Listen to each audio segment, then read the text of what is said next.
I love wrestling. This is a fun match. This is definitely a fun match.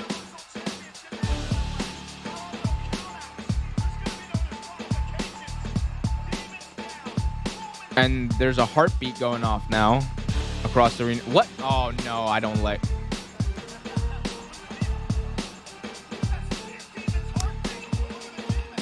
What is happening here?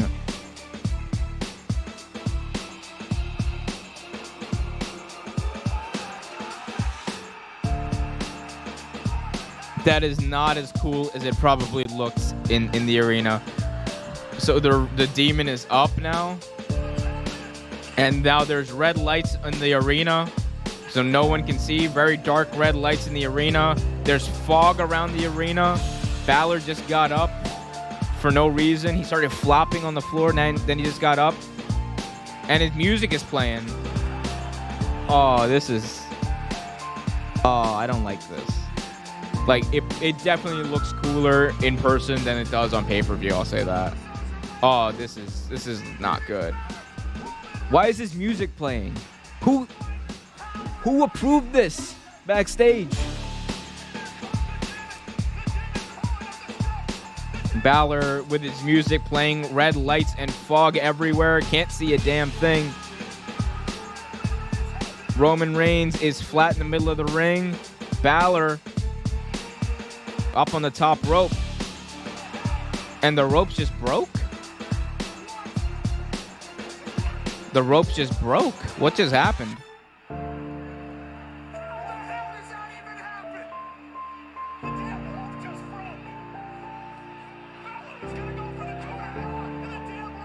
The rope broke while Balor was up on the top. That made no sense. Oh, and now he's hurt. Now his knee is hurt. And he's gonna be speared. Yep. Right on cue. 1, 2, 3. What was that? Oh my, what was that?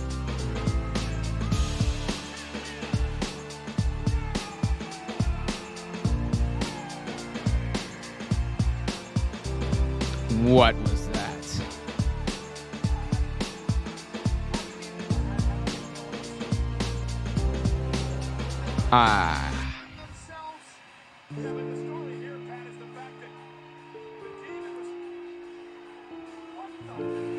Yeah, what the fuck? That Pat McAfee, my sentiments is exactly what the hell was that?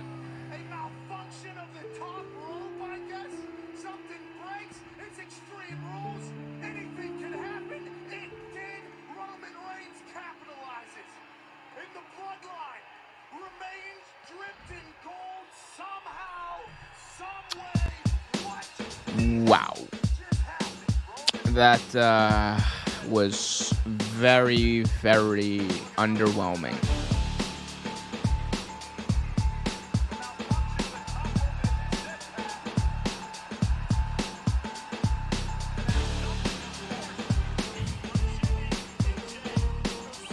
That sucked. That was not good. That was really not good. What was that?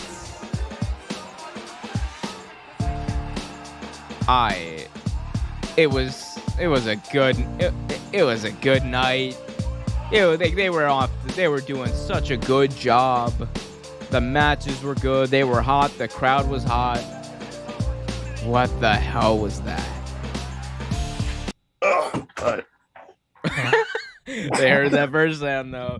Oh, ladies and gentlemen, boys and girls, people of all genders, Real Take Sports proudly brings to you its future 5-time podcast champions of the world, the Barman, Trevor Sutton, El Jefe, Omar Q, Real Take Wrestle Talk. Again, I need more energy when I do that. I was less confident about that, but I like this intro. We get it. Until someone tells me otherwise, I really like this intro. There's something to it. I'm getting into it. I like it. I think we just got to work on it. That's all. Just got to work on it. And then you know what you guys got to work on if you're watching this? Hitting that like button, subscribing, hit that notification bell so you get notified whenever a new video is released. Welcome to the chat. Cincy in the chat says, having both women's champions on the same brand be like Big E and Big D. Be like something. Even though both women's champions are not on the same brands, we'll talk about that. We'll talk about the WWE draft. We'll talk about who went to Raw, who went to SmackDown, some of the bigger names, some of the matchups that we could see down the line. We're also going to be talking about AEW Dynamite turning 2 years old. Little baby. It's now a little toddler. 2 years old. We're going to recap 2 years of Dynamite somehow into one little short 7-minute segment, hopefully. We're also going to be talking about Wednesday night's casino battle, the casino ladder match, not a battle royale match, to determine a number one contender for the AEW World Championship, Men's World Championship, and much, much more in between. But Trevor, why don't you tell me, what are you liking about wrestling this week? What's your big thing about wrestling this week? What are you liking? Good stuff. Wrestling's all over the place. It really and not in a bad way. It's just so much going on in wrestling right now. It's like, even especially if you're an indie guy like myself or like follow other promotions, it's so much going on. Like, it's all good for the most part. Some of it's terrible. Like for 1 second, I mentioned him last week. I mentioned him again. Matt Cardona. Oh my God! Like he just won another championship. Did you see this? Oh, bro, could you imagine? He's had more title reigns this year than he's had matches in like the last 2 years he was in WWE. It's amazing. Like again, don't get me wrong. I've said it before. Love the man. I love evil Matt Cardona. I love heel Matt Cardona. What do you want to call it? I love it. He's doing a great job. It's just funny as fuck to see him like with all these goddamn championships right now. He's the real belt collector, if there is one right now. And it's not Absolutely. Kenny Omega. It's definitely Matt Cardona. My favorite thing in wrestling, though, this week, I got it. Sammy Guevara versus Miro last week, man. Oh, great match. That is my number one thing in wrestling this week. Sammy Guevara, he defended the honor of his best friend, Fuego del Sol, who got demolished, got his card taken by Miro, got redeemed by the Redeemer, and then Sammy Guevara wins, and I was not expecting. I was doing a live stream when that happened, and I thought Sammy Guevara was going to have a great match. I thought it was going to be fun to watch, as JBL likes to say.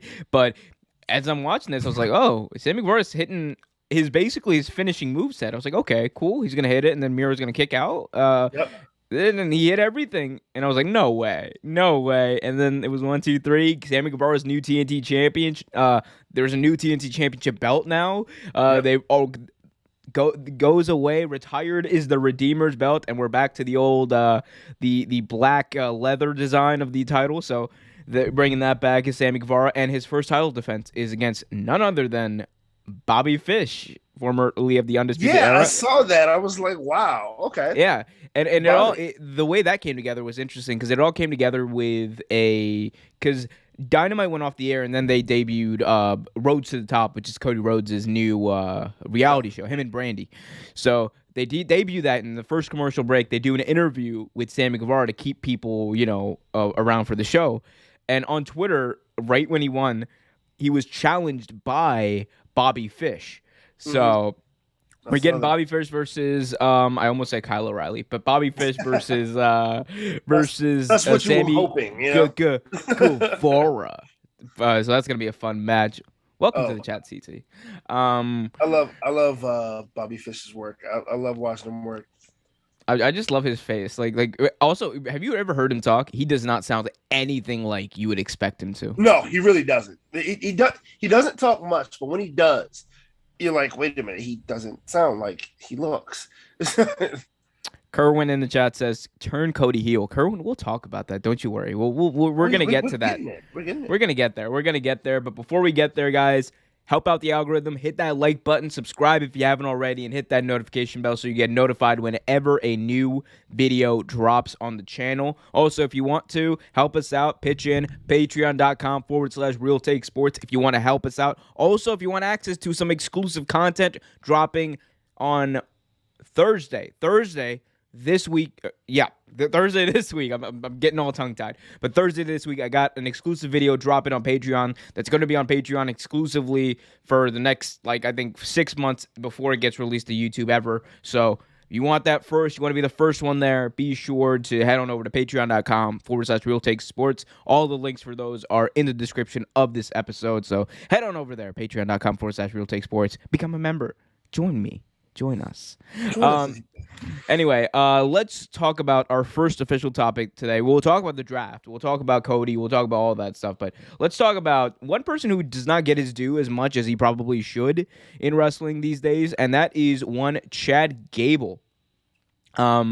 So Chad Gable, he's kind of been in a flux lately. Chad Gable has been in booking hell for the past 4 years, 5 years, however long it's been since he broke up with his tag team partner in American Alpha, and he's always kept things interesting.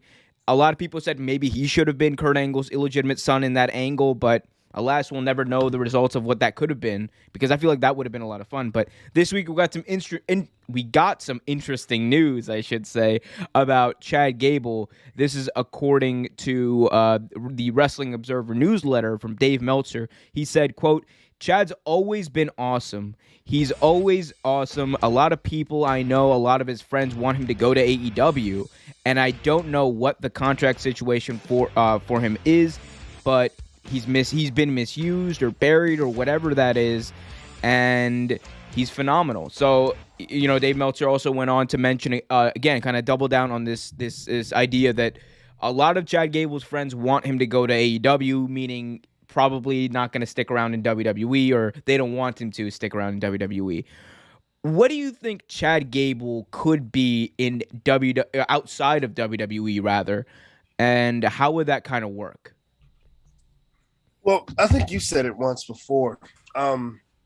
His moveset, his demeanor, the way he carries himself, he should have been who they used for Angle's son.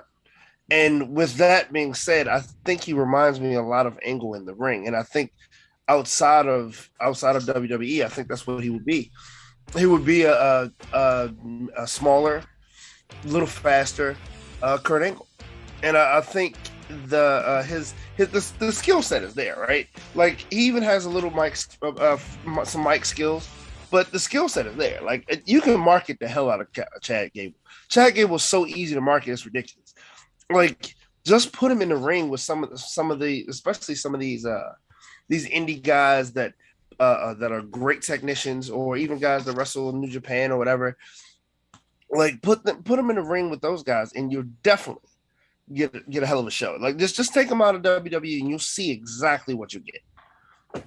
Yeah. I mean, you basically repeated something that I've said on this show, and I'm glad you did, because it really speaks to the point that Chad Gable is someone who, he wasn't, I don't know actually whether or not he was a fan of pro wrestling, but he wasn't like trained as a wrestler to begin his, adult life. He's not someone who was there for 20 years on the indies and then came over and paid his dues and then went over and went into WWE. This is someone who got a chance at the Performance Center, basically, after being an Olympian, after competing in the Olympics, after being at one of the pinnacles of his profession at the time, being an amateur wrestler, and then came in and got it almost right away. And there's a lot of people that have said Kurt Angle is probably the only big name out there that's like gone into pro wrestling, made that transition, and got it almost immediately. I think Chad Gable is right up there, man, because you saw what, if you go back and watch what he was doing in NXT and in 2015, 2016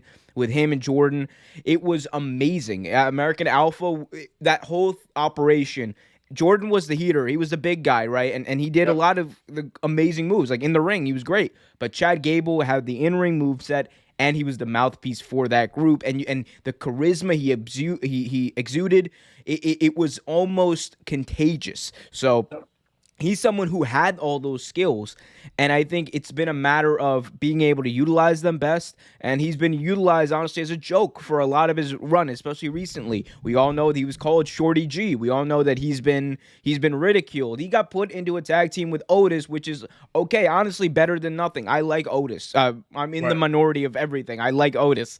But I like Otis too.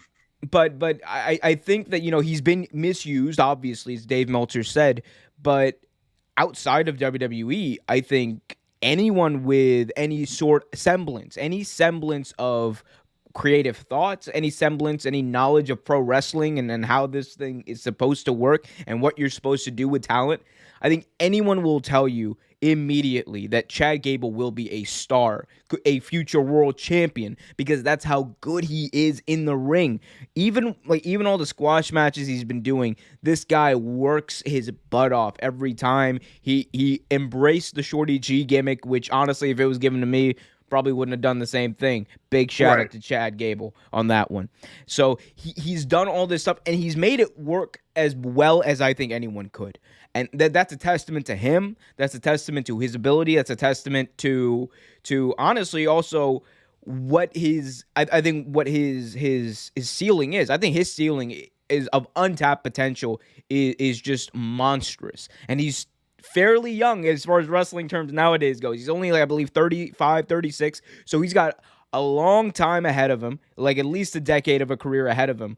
So I think if he does leave WWE, considering, like, we don't know what his contract situation is, right? But if he does leave, I do think that he'll make an impact, pardon the pun, anywhere he goes. Should it be AEW? I mean, I would like to see that, but it could very well be MLW. Start him versus Davey Richards. That could be a great feud. That would be amazing matches. He could go to Ring of Honor, because Ring of Honor is trying to revitalize themselves. They're trying to build themselves back up into the king of the indies, for lack of a better term. So there's anywhere he goes, he's got an amazing track record behind him and ahead of him, and I think that he's going to do magic with whoever he wrestles. Yeah, I totally agree. Like, even Impact could be a stop for him right now, only because Impact is trying their damnedest to revitalize their program as well. So, I mean, there's so many places. I mean, hell, he can even go to NWA if we wanted to.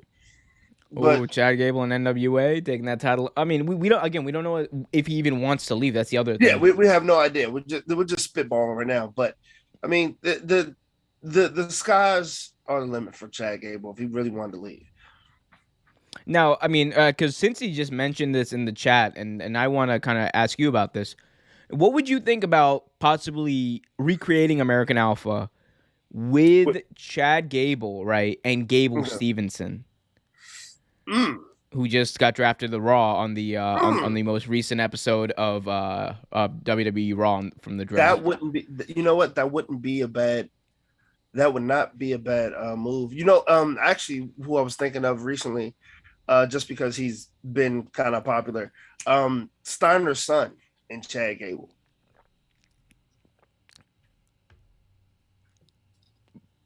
Breaker Academy. Braun, my name is Braun Breaker. Fucking Von Wagner. I hate that fucking name. Oh my god, man. I love him in the ring though. I like his moveset. And he does wrestle a lot like his dad. Just call him Rex Steiner. You could have called him Rex Breaker. Anything. Come on. You don't gotta. You know what I'm saying? Braun Breaker with 2Ks. 2Ks. 2Ks. Yeah, exactly. But anyway, as stupid as his name is, yes, I actually wouldn't mind them together either.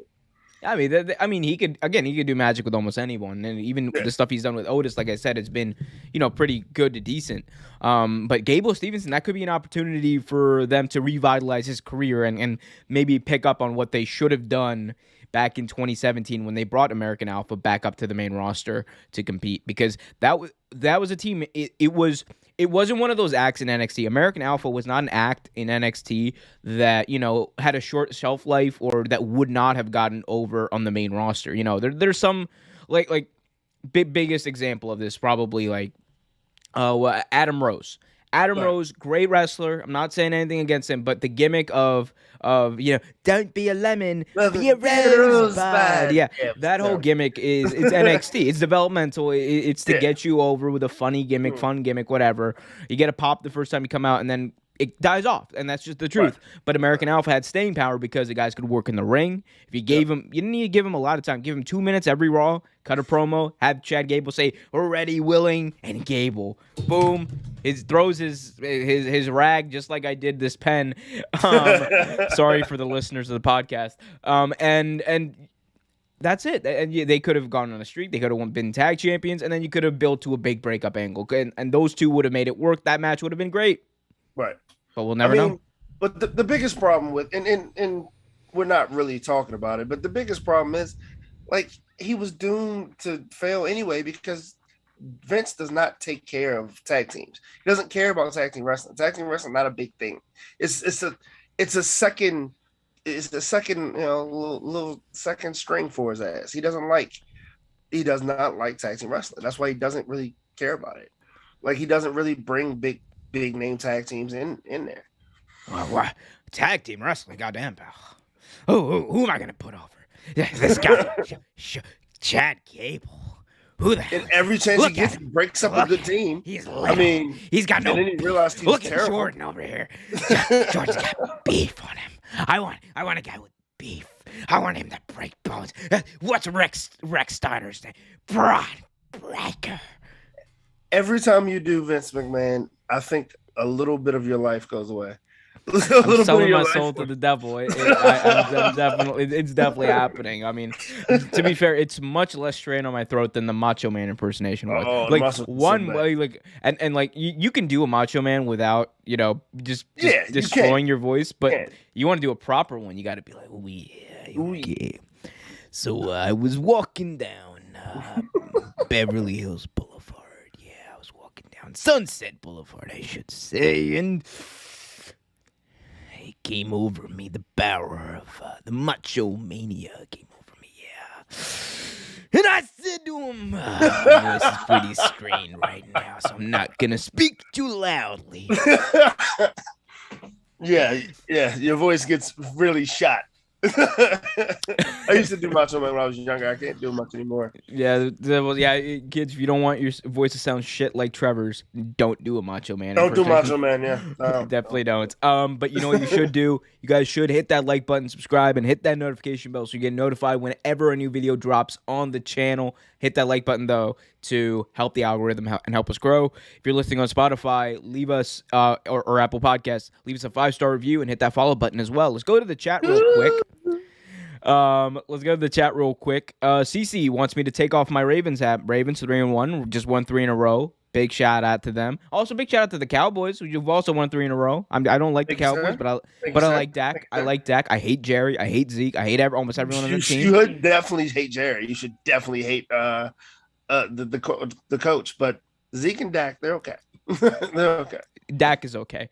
But yeah, I'm not taking his hat off. Anyway, Gable Stevenson, since he said Gable Stevenson joined American Alpha or Alpha Academy, whatever.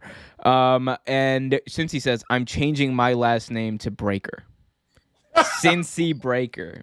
Cincy Breaker. I love it. Oh, there's jokes there, aren't there? There are jokes there. You know what else there's jokes about, or there have been a lot of jokes about recently, Trev? Yes. Monday Night Raw, because their roster was really shit for the past year, but it was pretty bad. It got marginally to pretty better, I would say, over the past weekend as the WWE draft results came in. So let's talk about the draft. And let's start off by talking about the Raw side of things. So if you can see here, here's a list of all of the major announcements, all of the major drafted people who went to Raw, all the superstars who got drafted to the Raw. Of those, the probably the most prominent are people like Big E, Bianca Belair, the women's tag team champions, if for whatever that means, because WWE's booked that division terribly. Becky Lynch, the SmackDown Women's Champion, going over to Raw to kind of wield the title there. That it's going to be interesting to see what they do with that name change there for the title. Alexa Bliss going over to Raw, staying there rather. Zelina Vega going over to Raw. A lot of big names: Ziggler, Bobby Roode, Veer Finn Balor by himself, Finn Balor obviously. Edge is going to Raw as well. So a lot of big names on Raw right now. Gable Stevenson, who we mentioned earlier. But Trevor, why don't you tell me, what's your reaction to some of these names and just who went to Raw and what the future of the Raw roster kind of looks like right now? It's actually interesting. Did I see Edge on there? I saw Edge on there. Yeah, right? Edge was on there. I was wondering if they were gonna switch Edge over to Raw. This is kind of what we talked about last week, like them shaking some things up and throwing some big names over here, just to get the ratings back. You know what I mean? Just to see what happens.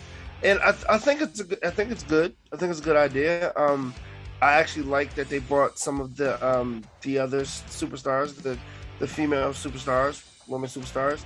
over here to try to help strengthen their the women's roster on Raw, which is, I mean, don't get me wrong, they have some great ones like Alexa Bliss, Rhea Ripley, got women like that. But like other than that, it was kind of weak. So it's good to see them put some staying power in there. Yeah, I think this should work well. Mia Yim, I didn't see that. Yeah. How could you miss the most important draftee though? Dana fucking Brooke. I actually like Dana Brooke a lot. I like Dana Brooke a lot. She's just been misused in a weird way because she's always had a spot on TV, which I don't have a problem with that. But like she just goes out there and flexes. And she doesn't even have anyone who speaks for her. Like it's just like, okay, we can. Okay, I can do that. I mean, not as good, obviously, as Dana Brooke because she battered me, she'd kill me.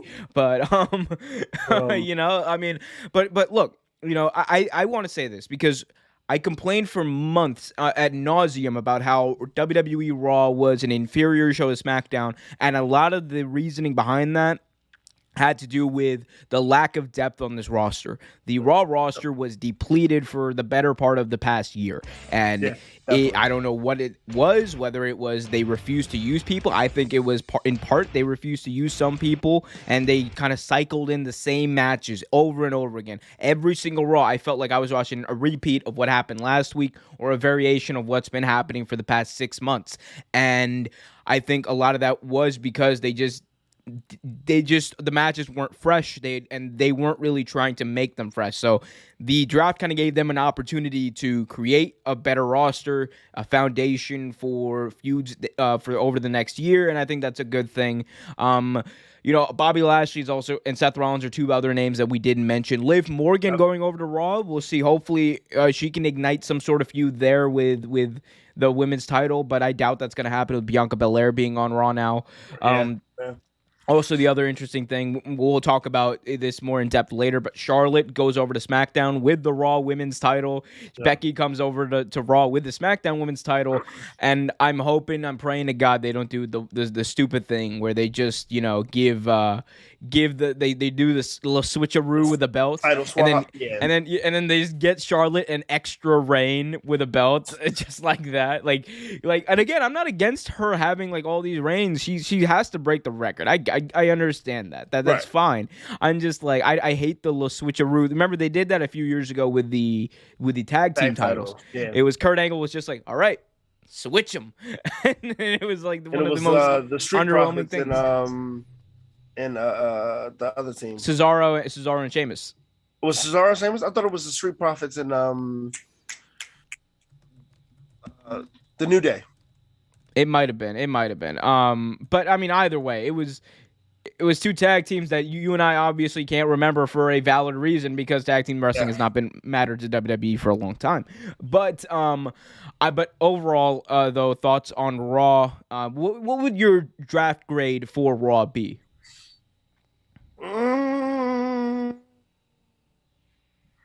And I only give this grade because we don't know what they're going to do with them. Okay, and in my mind that actually makes sense. So I'll say C. C. Well, you gotta elaborate a little bit. Why is C for Raw? Oh well, Raw sucks. Oh come on, no, we're talking about the draft though. We're talking about how they did in the draft. Like, I mean, well, when I look at all these people, honestly, a C is probably too low. You're probably right. C is probably too low. Definitely too low. I'm sorry. It's definitely low. When you look at all these people, it's definitely low. It's about a B plus. About B plus. Okay. But the thing is, the reason I gave that rating, that grade was because I honestly don't think they're going to do anything with these names. I really don't see them doing anything with the talent they picked up. And I know that's like kind of mean and just kicking a horse before it gets a chance to ride, but it's terrible. I don't think they're going to do much. Man, you are a Debbie Downer, man. I'm trying to build Raw up, and you're out here trying to bring it down. I mean, look, if I had to give a draft grade to them, it would 100% be an A. They got Becky Lynch, the biggest star in pro wrestling. The biggest star in period. pro wrestling. She's back on Raw. They got Big E, who is a great babyface champion. Thank God they have a babyface champion finally. They got Bianca Belair, who is main evented WrestleMania last year. They they got a great foundation for the women's division in getting people like Alexa Bliss, getting people like Liv Morgan, Mia Yim. We mentioned Tegan Knox. We didn't talk about Tegan Knox. I just saw her name and forgot about. And they got a lot of primetime players, pardon the pun. And I think that this was worthy of an A. What they do from here is probably going to be an F. I'm not going to lie to you. Yeah. But given what they had before and what they have now, I think this is a drastic improvement, a vast improvement on the landscape of Raw. So I give them an A. They did a great job. Please don't mess it up. These are a lot. You could do so much with this. You have 3 hours of TV a week. Don't fuck it up, Vince. Yeah, he's already fucking it up as we speak. Yeah, goddamn power. We're gonna give the title. Where are we gonna put Where is she? Where's Eva Marie? We'll put the belt on her. Who needs Becky Lynch? She's gonna beat everybody. She's the real red-haired last kicker. Jesus, Vince, go away. Go away, Vince. Don't come back. Anyway, hey Brooks, Brooks Warren is in the chat from HMO Podcast. Go check them out as well. Brooks Warren says, Brooks in the chat says, super happy for Big E finally getting the chip. They need to whoop the bloodline at the pay-per-view. Whoop the bloodline. I thought you said whoop the bloodline. I was like, yeah, we need to whoop the bloodline at the pay-per-view. Yeah, I want that to happen too. Whoop them good. Anyway, speaking of whooping good, SmackDown got whooped pretty good by this whole draft. Like they lost a lot of their key pieces that were making that show a primetime must-watch show week in, week out. But let's take a look at some of the names that they did pick up, because they picked up some primetime names here. Obviously, they kept Roman Reigns, picked up the Raw Women's Champion. Again, waiting to see how that plays out in Charlotte Flair. Drew McIntyre. Eventually, we're going to that McIntyre-Roman Reigns feud, or we would hope. The New Day got split up here. Boom. They put them back together, just split them up. Everyone called this one. Kofi and Xavier going to SmackDown. Big E going to Raw. Happy Corbo going to SmackDown. Who cares? Other big names, though, that moved. Mansoor and Mustafa Ali, they moved over to SmackDown. Shotzi Blackheart moving over to SmackDown. You also got the likes of Shayna Baszler, Xia Li, Ricochet, Cesaro, and Humberto Carrillo. You also forgot Tony Storm. You forgot Hit Row, which I'm actually. Oh yeah, Hit Row. I forgot about Hit Row. We'll talk about Hit Row in just a second specifically, because I want to get your thoughts on them. But what do you think about initial analysis about SmackDown and the way they kind of fell into place on this draft night? They definitely took a hit. They definitely took a hit, right? But as well as SmackDown's been doing, I honestly can see them coming up with decent storylines for these superstars. And I don't necessarily think that their women's division took that much of a hit either. I think their women's division seems pretty solid too, especially with the addition of Tony Storm. It lost star power though. It lost star power. It definitely did. It definitely did. Outside of Charlotte Flair, like if we're being honest, who do you have that's like a perennial champion or like, you know, right now a main event player in Shayna, in that women's division? Shayna, but not the way that she's been booked over the past. Yeah, the way she's been booked, no. But the way she's been booked, she jobbed out to a doll. She did. But I mean, let's be honest. Like no one on here, as far as the women's division is considered, except for Charlotte Flair, is really star power. I mean, Shotzi Blackheart. Tony Storm. You got names that could be primetime players, but have not been because this is the first time on this main roster. That's fair. I think the women's division, obviously, they take a big hit here. It's gonna hopefully they're better for this and they build stars out of it. They still have Sasha Banks. I want to make that clear. They still have Sasha Banks. So before the internet trolls come at me. Yep, go ahead. You can build a lot of programs, I think, with Tony Storm and Charlotte Flair. I think that would be a great matchup if you book it right. You got some potential matchups that could be good. You just got Tony Storm first of all is on Raw. Secondly, Shotzi Blackheart. Tony Storm's right here. No, she was on Raw. It says right here on SmackDown Where? under Jeff Hardy. Oh. We're cutting that one part out of the show. but no, anyway. But no. Look, Tony Storm and Shotzi Blackheart, they came out on a tank. Week 1, their debut episode, they came out on the tank. Everyone thought this was going to be amazing. And then what they do? They jobbed, and then you didn't see them. They won. They won a chance at the SmackDown Tag Team titles, or the titles. They wanted the titles, and then they never got their title match ever. So it's been inconsistent booking with them. I think that, the biggest names to watch here, outside of course, Unhindered, Jinder, and main event Shanky, are main event Shanky. Jesus, the words have never come out of anyone's mouth. But the biggest name here, obviously, it has to be Drew McIntyre. I think it has to be Drew McIntyre. Absolutely.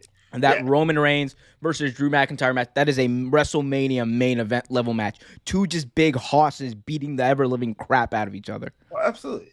I mean, but they kind of had to take a hit. One program had to take a hit for the other to shine a little bit. You know what I mean? Like, and if anyone had to, I would rather be off with SmackDown, only because SmackDown can do a little more with these names than Raw could ever do. We're gonna job them all out. Where's the SmackDown? I created SmackDown. I'm gonna kill it.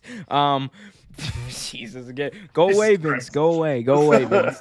But what were we talking about? We were talking about Hit Row. What did you think about Hit Row going to SmackDown and making their debut on the main roster? Also, in just a minute, I want to get your thoughts on some of the rules of this draft. We'll talk about that and the inconsistency of that. I like Hit Row. I do. I liked Hit Row on NXT.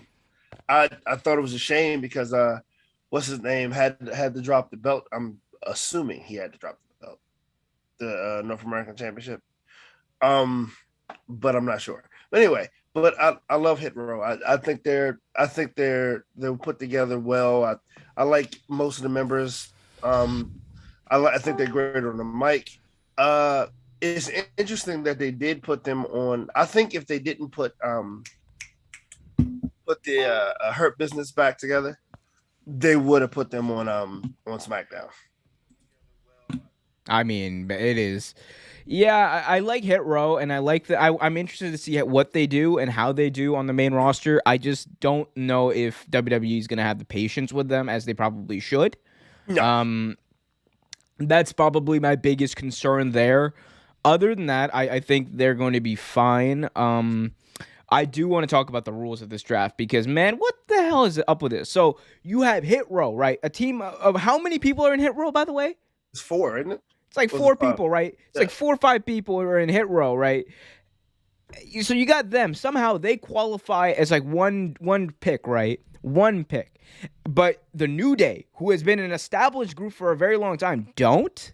No. It makes no sense. What's going on with that? And then you got Veer and Shanky. You're telling me Veer, Shanky, and Jinder did not sign up as a cohesive unit here in this draft? I thought they would have, and then apparently they didn't. Apparently Jinder the Hurt Business didn't either, though. It looks like the Hurt Business didn't sign up as one either. But they were broken up until recently anyway, so that makes sense. I mean, who knows, man? It's weird. It is weird the way that these rules. I mean, look, it's kayfabe. Get it? Right. It's still real to me, damn it. But no, in all seriousness, I mean, you gotta have some foundation of rules, even in a TV show. Even in a TV show, even in Breaking Bad, there are rules in that show. It was. There are definite rules in that show. There's definitely constructs you have to work within. With this draft, it doesn't seem like that's the case. With this draft, it just seems like, well, goddamn, pal, we're gonna break up the New Day. But Vance, oh sorry, who's one of his stooges now? Oh, Vince. Oh God, I'm just gonna kill my voice. Oh, Vince, but the New Day, they're a tag team too, and they're a member of 3. So unless you want to do that, Vince, unless you want to get rid of them and split them up, we can do that, Vince. I love you. Your muscles are so big. Who's that supposed to be? John Laryngitis. John Laryngitis, yeah. Yeah, John Laryngitis. But seriously, the rules, my friend, the rules of this draft make no sense. It is like You ever seen that Dave Chappelle sketch where they had the race draft? Yes. You Yes. remember when like everyone was picking singles, like there were individuals being picked. Tiger Woods went #1 overall, and then they got to the Asian delegation, and they picked the entire Wu-Tang Clan. Yeah. Yeah. I feel like the same rules kind of apply to here, where it's just like if you pick 2 members of the New Day, that's what you're gonna get. But if you picked the entire hit row, I would have just picked the entire SmackDown roster if I was exactly. Raw. Like, Can I take the whole roster and bring it this way, please? Thank you. just bring the show, bring Roman Reigns. You're telling me I would have traded the entire Raw roster for Roman Reigns if I was Raw, but no rules. It didn't make sense. I get it. It's a show, whatever. But I'm just saying, you got to work within some parameters, some constraints. Make it seem. I don't want to say realistic, but just make it seem like an actual draft. You're building it up as a draft. Make it have some rules. But right. Trevor, with that being said, what grade would you give SmackDown for this draft? How do you think the roster kind of plays out from here? This one definitely gets a C for me. Sorry. Yeah. Yeah. I mean, again, I see some potential if they do it right. But like you said, they got to make some stars. So, and that's not hard to do. But with WWE, everything's hard. So I'm gonna give it a C. Yeah, I'd probably go C+ here. The plus is just, and it would have been a C for me if it hadn't been for the fact that they kept Roman Reigns in the bloodline and Right. Sasha Banks. I think those are 3 people that you didn't want to lose. Also, for people who are wondering, the draft doesn't go into full effect until October 22nd, so there's some time here to finish up storylines. What I will say here is, I think that there's a lot of names on here that could be game changers, especially in the men's division and the tag team division. There's a lot of tag teams here. SmackDown tag team division could be thriving. But I am worried that the lack of star power that it has had is going to hurt this show. Because there's not, outside of Roman Reigns, Sasha Banks, Charlotte, okay, Drew McIntyre. Outside of that, I mean, main event scene. Main event scene. Come on. I love Kofi. Yeah. I love Xavier. They're mid-carders. They're definitely mid-carders, yeah. But, look, I'm not saying I'm talking about comparatively to where SmackDown was before. Right. That's what you have to compare it to.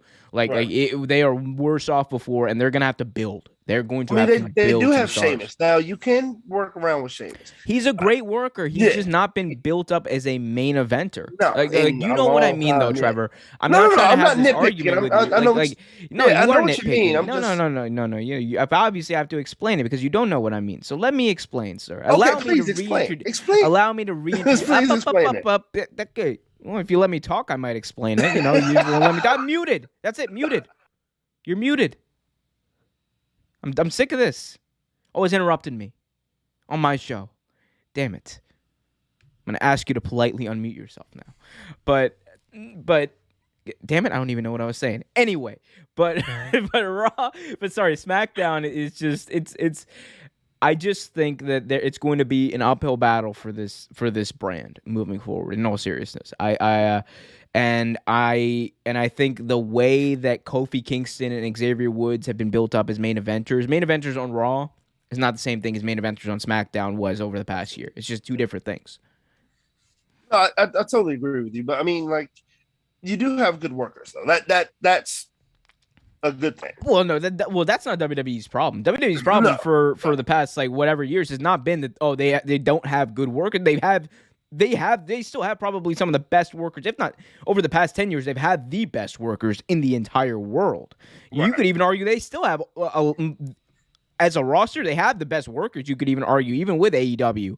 But the problem is when you get into this I guess, how they're used, and how they're used has just not been good and not been consistent over the past 10, 15, 20 years.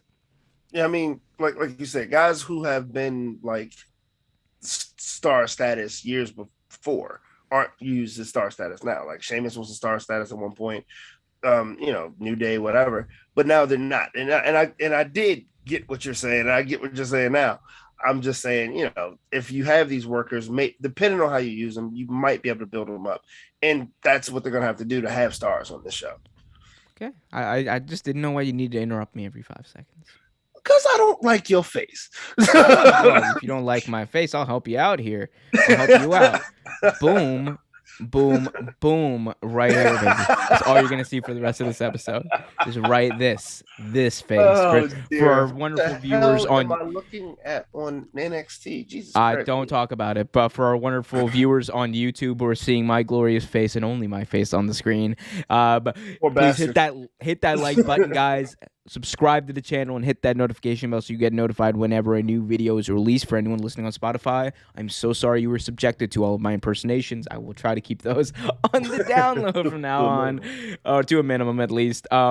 Anyway, something else that has been kept to a minimum, Trevor, recently has been Walter on WWE TV, because he's not, since he lost to Ilya Dragunov, he has not been on WWE TV. He's not been on NXT UK, not been on NXT. Haven't seen him.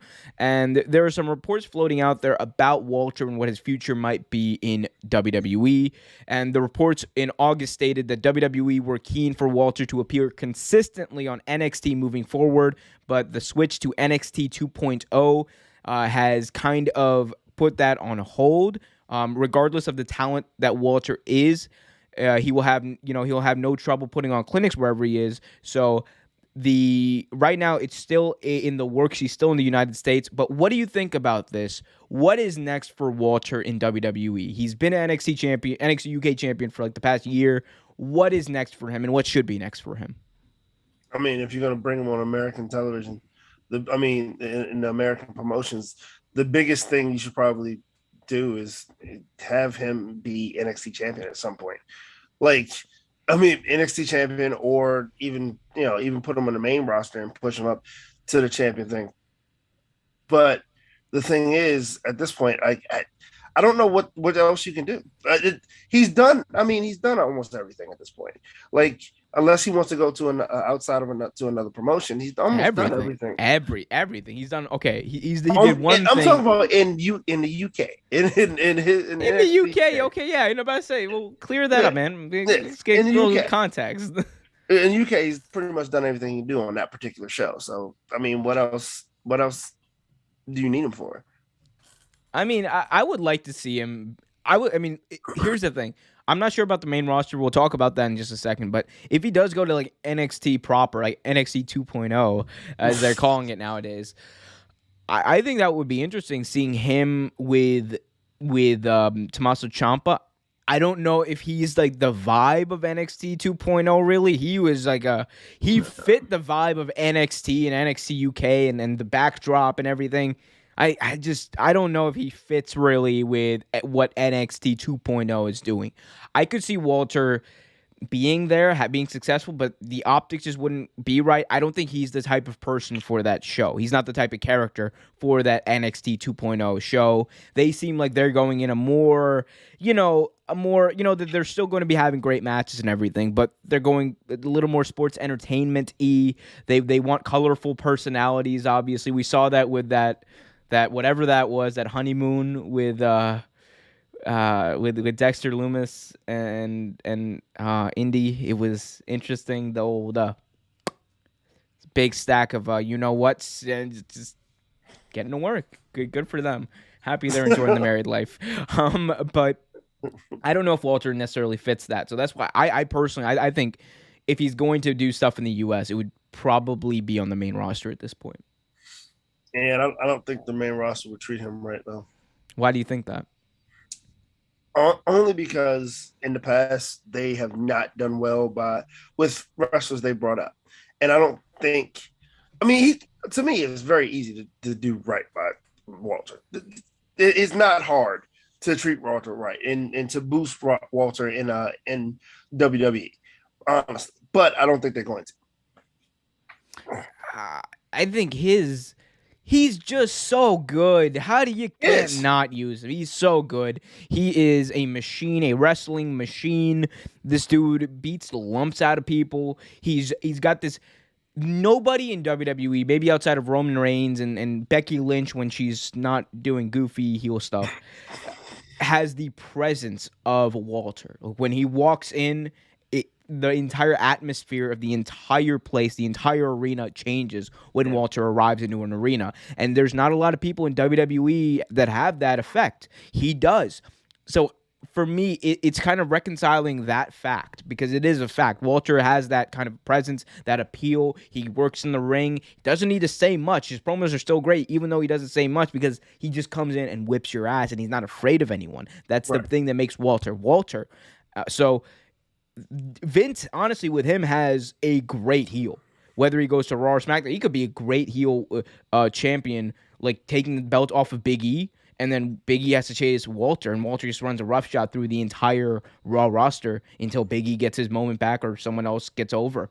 Like, that could be a big guy. That could work, I think. I think on SmackDown it wouldn't work because you wouldn't be able to put him in that main event scene right away. But Walter is a main eventer, though. That's the thing. He's not a mid-carder. He is a main event player. So if he comes in, he has to be in the main event. And I know there's a lot of people who are like, oh, well, you guys, you AEW darlings say everybody should be in the main event. I'm like, no.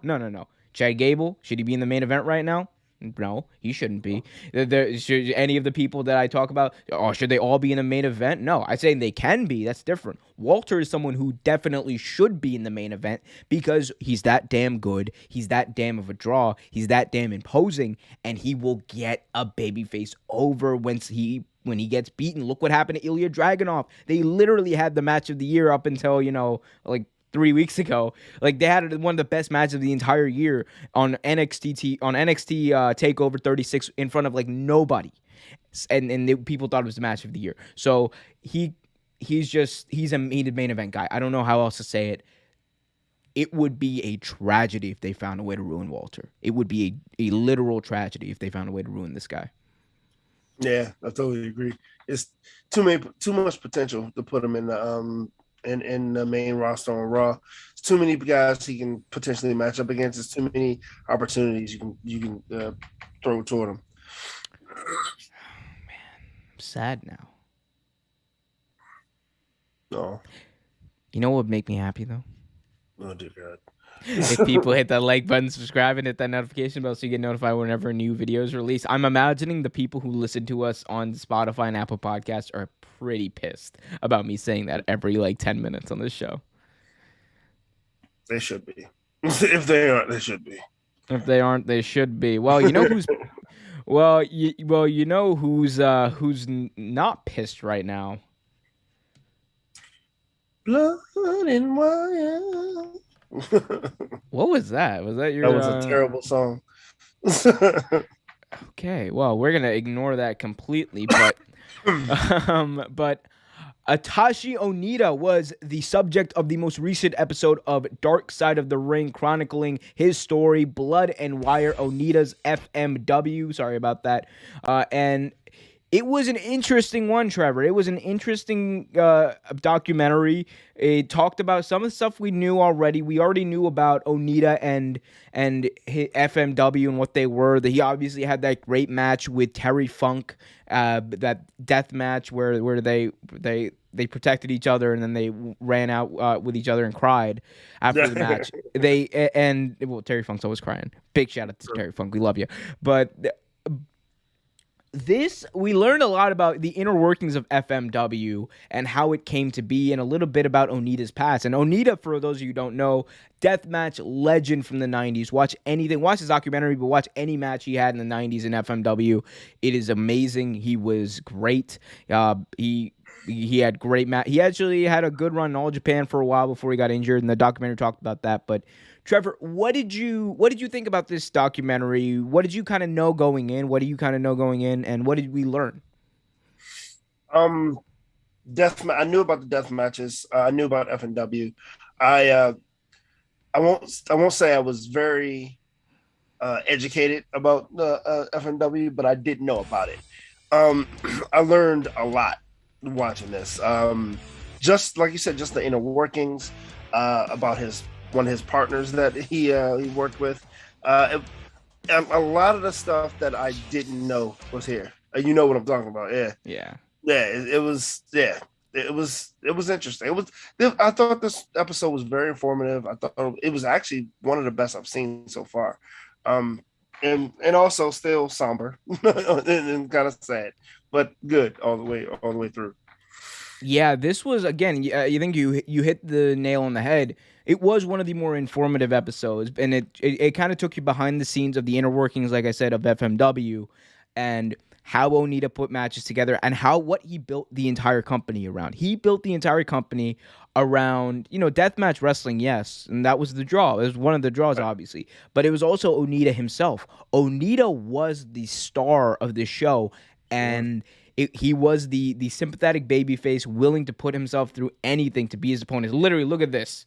What is happening right here? He's putting it. There's fire outside the rings. They told a story about this. This was a tag team match with Onita and a partner versus Sabu and his uncle the Sheik. Yep. It was an inferno, a burning barbed wire inferno match, right? And what happened is the flames on the ropes on the barbed wire got so massive that they had to crouch down in the middle of the ring, and only three people escaped. Only three people escaped, and then Sabu's uncle, the Sheik, was stuck in there and got like third-degree burns on his back, and they continued the match. Yep. Kept it going. The Kept '90s were it a going. wild time, kids, what what I found so fascinating was Onita. He turned himself into a star. He was a self-made star in the truest sense of the word.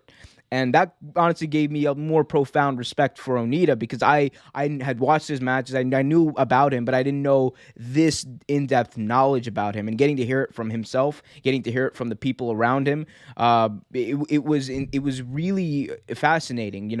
I thought one of the most insightful people in this entire documentary, if we're being honest, was actually Sabu, who said, "I owe my career to Onita." And that was interesting because he really gave Onita or Sabu his start in pro wrestling. He did, definitely did, and that I wasn't totally sure about. I I heard that, but I wasn't completely clear if that's how it really happened until I watched it last night, the other night. Yeah, yeah, and I guess we also heard the stories about what happened afterwards. So Onita eventually retired. He wanted to go do, martial arts movies, action movies, talk shows, and he was big. He was on talk shows every single day during FMW, during the height of FMW.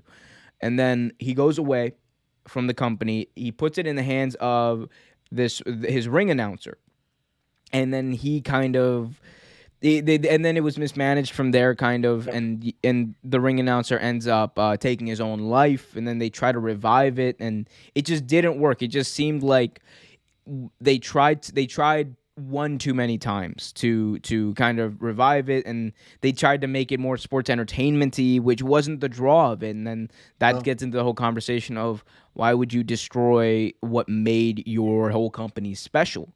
yeah. So that was interesting. We got to hear from Terry Funk, which amazing. Terry Funk talking about Onita and saying that he loves him but he hates him. Yeah. It's very relatable. Honestly, Terry Funk came off as one of the most relatable people in that whole interview. And then they talked about Hayabusa, who a little known wrestler in America. People don't rarely hear about him, but Hayabusa in the '90s was supposed to be the successor, essentially, of Onita. Had great matches in Japan in the '90s. Hayabusa was innovative, high flying style, great and really good worker, interesting look, had it Yeah. all, and then it was obviously taken away when he messed up or when an accident happened. I'm not going to say he messed it up because that's not true. An accident happened. He slipped while doing a moonsault off the ropes, and he landed on his neck. He was paralyzed from the neck down.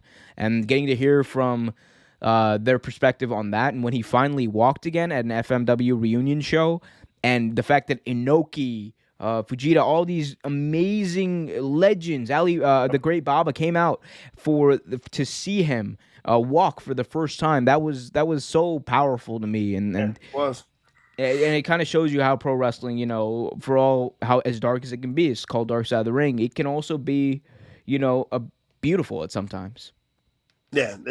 It's sometimes some of the stories you hear of, especially back in the day wrestling, it kind of like it paints a picture. It paints a picture, and you can feel it, you can see it.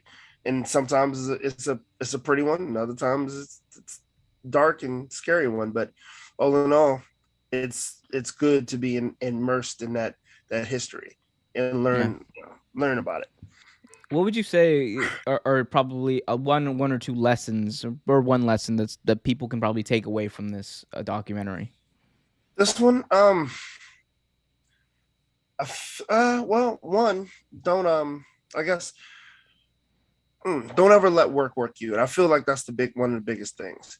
I feel like especially with Onita leaving to pursue bigger things, because I mean, and it made sense because Onita was big at the time, and he wanted to pursue a bigger career. But I honestly just think the company was too big for the announcer to do, and unfortunately, it took its toll. And I think that's pretty much what happened. Like, and another thing that a lot of people do, and they do it in all aspects of life, it was what brings you to the big dance. Keep doing it, and don't shy from it. Trevor Sutton just called Onita a mark for himself. Onita versus Sutton. You think you're special? You do. That's hilarious. Oh my God! You can already see the wheels are spinning, man. I want to see you wrestle in a barbed wire inferno match. Yep, let's see me get carried out in the barbed wire inferno match. Yeah, so you're gonna get carried out and just like on a stretcher, just like Vince McMahon WrestleMania 22 versus Shawn Michaels getting carried out, just like oh my God, Satan himself. Anyway, guys. What a transition there, guys. If you haven't already, hit that like button. Please help out the algorithm. Hit that like button, subscribe, hit that notification bell so you get notified whenever new video is released. Ryan Woodridge is in the chat here saying, hi bro, do you see Drew McIntyre could become both Raw and SmackDown champion? I do not see that. I think they're going to keep those main belts separate. I could see him becoming he could be the one to defeat Roman. That's something we haven't talked about. He could be the one to defeat Roman, I think. Eventually I can see that, definitely. It's very possible. Ryan also asks, hi, bro, do you think... I love how Ryan makes me feel loved. It starts every message with hi, bro. Ryan Woodridge asks, hi, bro, do you think the Usos could go to Raw and challenge the tag team champions and become the basically unified tag team champions? I don't think it's going to happen. They're basically staying on SmackDown. There's really no reason for them to go to Raw. I do think that their tag team title run could end very soon. I think we'll talk about that down the line. Yeah. Ryan also asks, which NFL team should I pick in this weekend's game? Well, I will let you know about that later on this week on one of my sports talk episodes. Brandon Harrison also in the chat says, what's good, gents? What's good, Brandon? Good to see you. Welcome. Hit that like button if you haven't already. As I go into professional shill mode, as I like to do on this show. But yeah, keep those questions coming, guys. Also, since Ryan talked about the NFL real quick, I want to break a little news here on our Wrestle Talk show. Trevor, in-season surprise, The Dallas Cowboys have released Pro Bowl linebacker Jalen Smith. Effective immediately. Jalen Smith is off the Dallas Cowboys. So your linebacking core, which is already struggling a little bit already, is losing Jalen Smith. Trevor is a Cowboys fan. Trevor, let us know what you think right now. Oh, God. Dude, Jerry Jones needs to just, retire. Jesus fucking Christ. Dude, unless we pick up someone else viable, I don't really see why that was even necessary, especially right now since it's struggling, but it's actually not doing that bad. And you take away one of the harder workers right now, whatever. He's your leading tackler for the past 4 years, man. I don't exactly he's not a sack. He's not gonna get sacks or whatever. That's also not the position he plays. He's there to make tackles and make stops. He generally does that. Fucking dude, that's like getting rid of Randy Gregory. That'll be dumb as fuck. That'll be dumb as fuck. I wonder what the reason was for this. I mean, because how do you release Jalen Smith for no reason? Yeah, there's no reason. This guy, wasn't he a first round pick? Yeah, no. He was a second round pick. If I'm not mistaken, I think that's yeah, because he there. was hurt the year we got him, and we trained and he rehabbed and he played in like what 2 years, but yeah, but stupid, so fucking dumb. Trevor, you'll be happy to know that Pro Bowler Jalen Smith says he is excited about future opportunities that lie ahead. I know he is. I'm sure he is. Of course. And he's gonna come back and fuck us, and like he always does. Yeah, as you can tell, Trevor is very happy about this. You know what? Yeah. One thing Trevor might not be happy about: hearing the name Tessa Blanchard on this podcast. Yeah, but let's talk about this, and because this is it is a story. So, Fightful reported that Tessa Blanchard, who was released from Impact a few weeks ago, she was released way longer than that, like a year and a half ago. Anyway, so Tessa Blanchard apparently is back in the news. Fightful reported that Tessa Blanchard is set to sign with a new wrestling company, Women of Wrestling. She's making a return to Women of Wrestling as they are rebooting later on this year, so we'll keep an eye out for that. But at a press conference is apparently currently being planned for this week to make the relaunch official. Beyond Blanchard, an unnamed former Women of Wrestling wrestler will be involved in the promotion, although the roster has not been fully constructed up until this point.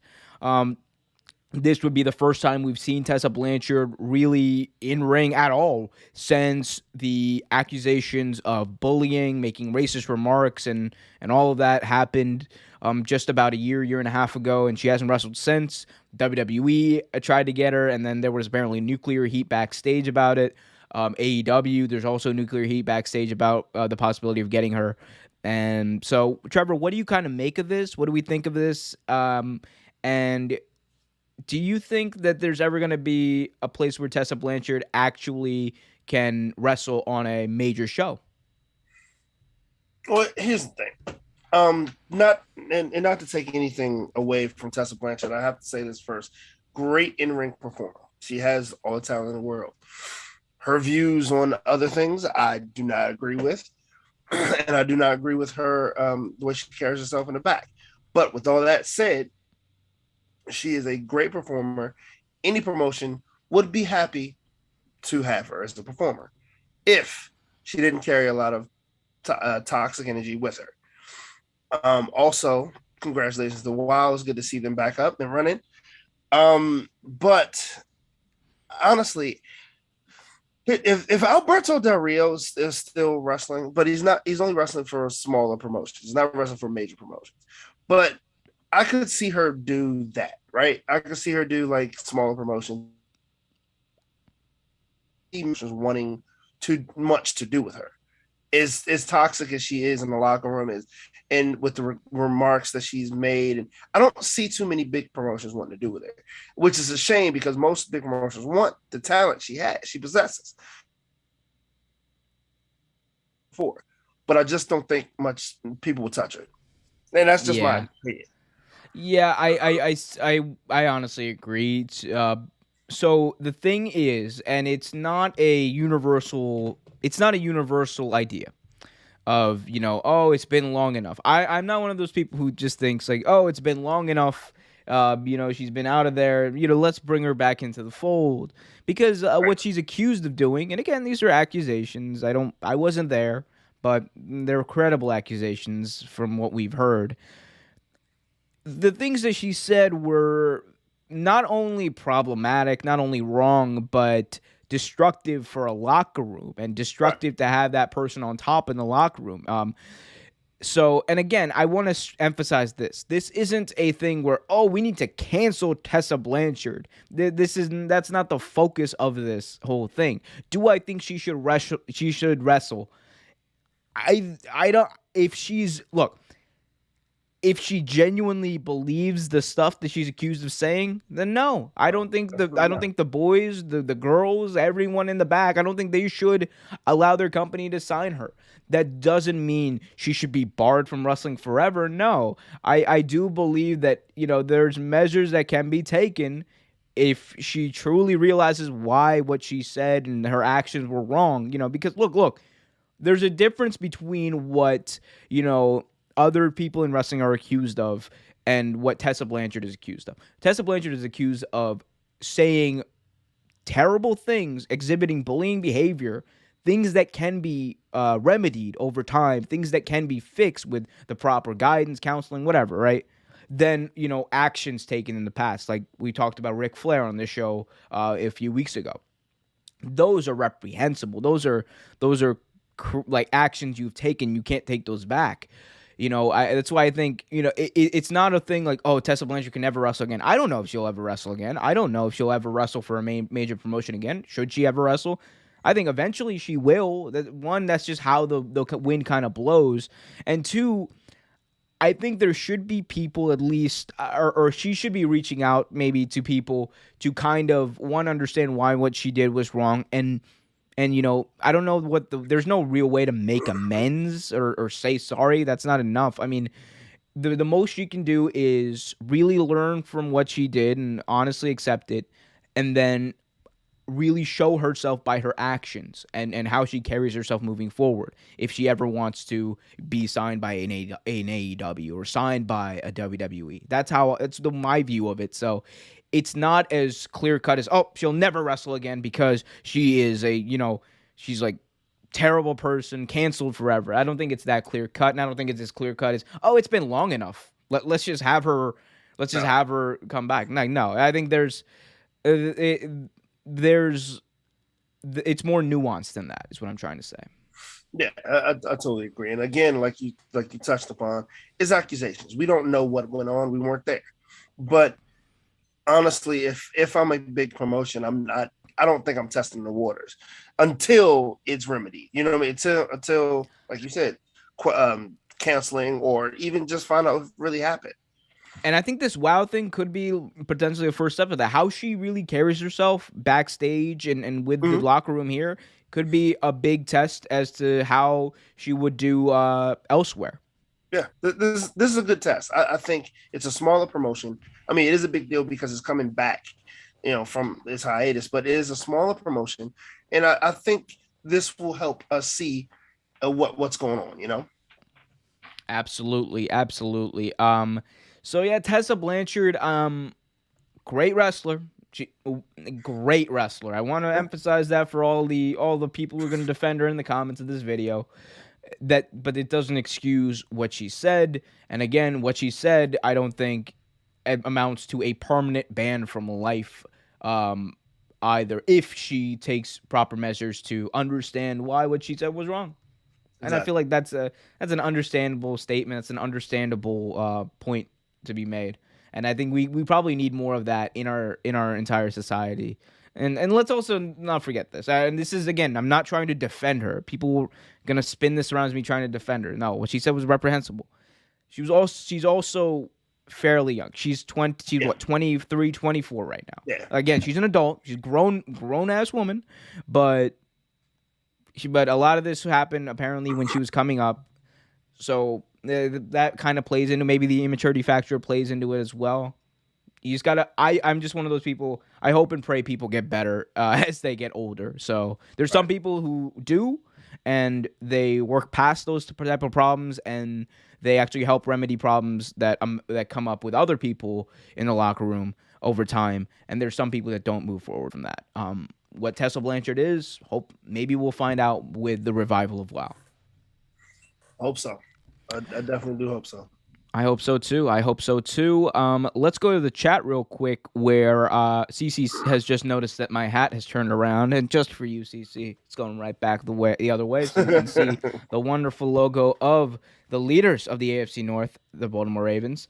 CC also says, I don't think he knows what to think. I'm assuming that's about the Jalen Smith news. Yeah. Ryan Woodridge in the chat says, hi, bro. What did you thought of the draft last night? What superstar will break out from the draft? So we covered the draft actually earlier on this episode. So, Ryan, you can actually go back and watch that either right now if you want to, or, after the show ends. But we covered that ad nauseum. The person who I personally think is going to be the big breakout star is going to be I think it's going to be Shotzi Blackheart. I have a lot of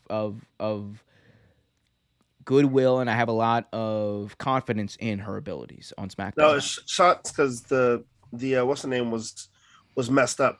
And now Shotzi is on SmackDown or Raw. I think she's on SmackDown. Okay, no, because before I said Tony Storm, and I'm just making sure. Okay. But yeah, I think Shotzi is. But yeah, I can see Shotzi's really breaking out, being a breakout star because she's good. She's definitely good. Oh, Okay. and also Tegan Knox as well. Tegan and Shotzi. They don't have any last names. It's we're gonna name her. What's her name? Shotzi Blackheart. We're gonna get rid of Shotzi and get rid of Black. No, we're not gonna get rid of Heart. It's just Heart. We're gonna get rid of she's gonna be Heart. She's gonna be the Heart, and I'm gonna screw her over again. I'm gonna screw another Heart over. It's gonna be amazing. she's gonna win. But I could definitely agree with Shotzi Blackheart. I definitely agree with that. You're an idiot. Oh. I am an idiot, but I love it. And you know what? I'm an idiot who has fans who are wonderful because they have been doing what I've been telling them by hitting that like button so that they help the algorithm grow. Stumbling over my words again today, but they're also hitting that subscribe button as well for our wonderful first time. It's very interesting. This chat is very interesting. You want to read out the chat while I prepare the next segment? Sure. Let's see. Sophia New NYC says, I think Tessa knows her mistakes, and she hung out with the wrong people in the indie wrestling. I can agree with that. I can definitely agree with that. But I mean, and that's part of what you were saying too earlier, Omar. Like the growing up process, you know. Yeah. It's to be seen. Again, I'm not going to like, you know, it's not, nor is it really my place with this to be like, oh, she's done forever from life. Oh no, because I don't think that's true, and I know you don't either. But it's just, and it's not our place to speculate something like that. But let's just hope that's for the locker room to decide. I think we can both agree on that. It's for the locker room to decide. Exactly. Yeah. Sophia NYC, Ryan, the only thing I can personally tell you, Jacob Fatu is going to WWE after he drops the belt for Alex Hammerstone. I don't think he's going to WWE. No, bro. I don't think so. Mr. MLW, how dare you? Oh. No. I agree with mostly everything you say, Sophia, but that one I didn't. No, not today. Okay, and she says Liv Morgan should have been the NXT breakout star before Shotzi and Tegan. Liv Morgan hasn't been in NXT for like 5 years. She hasn't, but she should definitely be a breakout star. They should definitely use her more in it. She was a breakout star this summer. She should have won Money in the Bank. I don't know why she didn't. They built up the entire match. The entire match was built up for Liv Morgan to win, and then they were just like, we're gonna give it to who won it? I can't even remember. Yeah. Nikki Ash. There you go. I literally forgot. I was like, wait. Yeah. Then I was like, oh, super Nikki, Money in the Bank. Yes. Love you, Nikki Cross.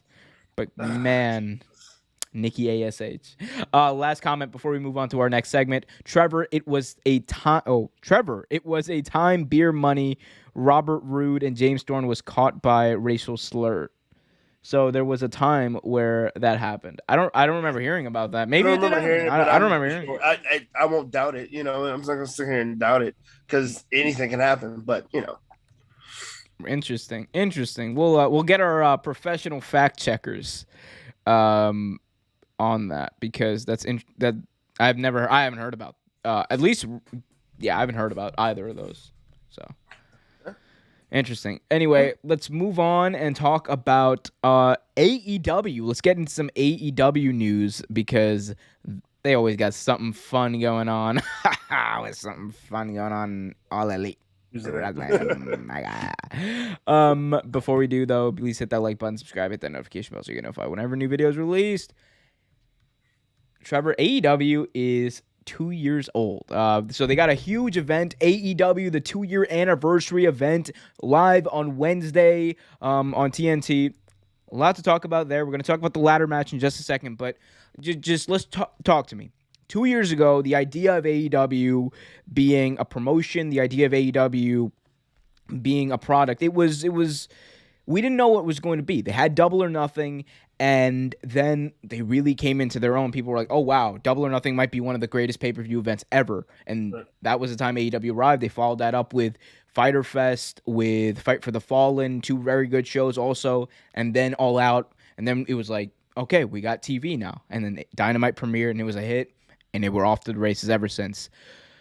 Did you ever think, now 2 years in, that AEW would get as far as they did this quickly? Not this quickly. I thought AEW had potential. I really did. I was actually excited about the idea of it when I first heard it. I was skeptical, but very excited about it. It was one of